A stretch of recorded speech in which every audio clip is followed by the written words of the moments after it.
saudara-saudari mengikuti ucapan saya kata demi kata.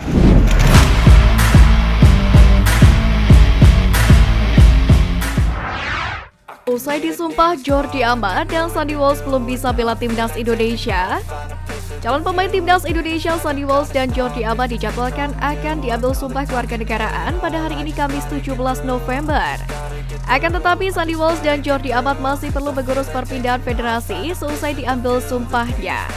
Ketua Umum PSSI Muhammad Iryawan sangat paham dengan regulasi tersebut. Sandy Walsh memerlukan pindah dari KNVB Belanda menuju PSSI Indonesia. Sementara Jordi Amat dari RFIF Spanyol ke PSSI Indonesia. Maka dari itu dia berharap segala proses naturalisasi dari Sandy Walsh dan Jordi Amat yang selangkah lagi bisa memperkuat timnas Indonesia dapat berjalan mulus. Ya, makanya itu yang menjadi pertimbangan kita belum rilis daftar pemain untuk Piala AFF 2022. Kami menginginkan sebelum tanggal 20 naturalisasi Sandy dan Jordi rampung. Tutur Muhammad Iryawan. Sandy Walsh dan Jordi Amat sangat diharapkan dapat menjadi bagian dari skuad Garuda yang berlaga pada Piala AFF 2022. Pasalnya pada Piala AFF kali ini timnas Indonesia menempati grup A bersama dengan Thailand, Filipina, Kamboja, dan Brunei Darussalam. Timnas Indonesia juga ditargetkan menjadi juara. Terkait nama-nama yang akan dibawa ke gelaran 2 tahunan tersebut, Iwan Bule enggan memberikan komentarnya lebih lanjut. Kalau tidak, nama-nama yang akan dikeluarkan Sintayong nanti biasanya tanggal 19 malam dirilis.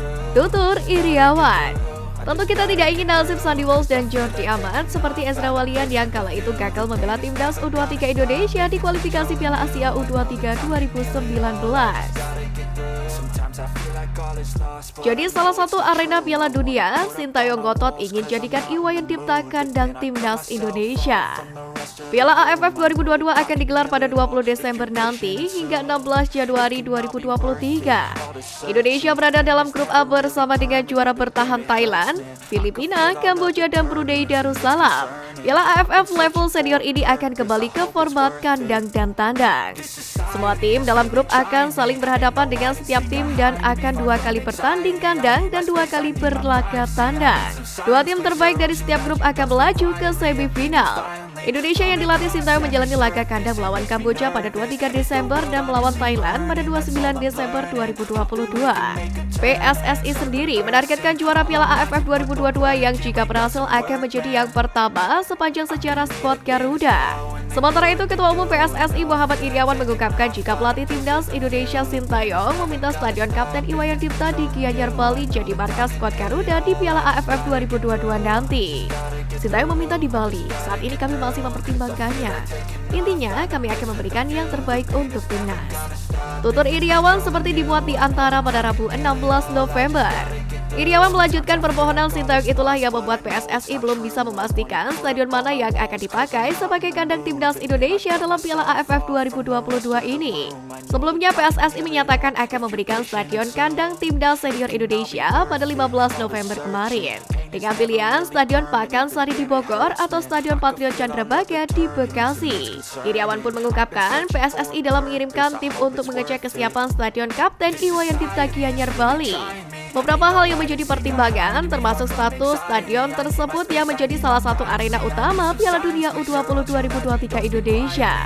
Akan ada tim penilai yang hadir di Stadion Kapten Iwayan Dipta. Mungkin dalam minggu ini ada kepastian soal kandang timnas di Piala AFF 2022. Tugas Iryawan.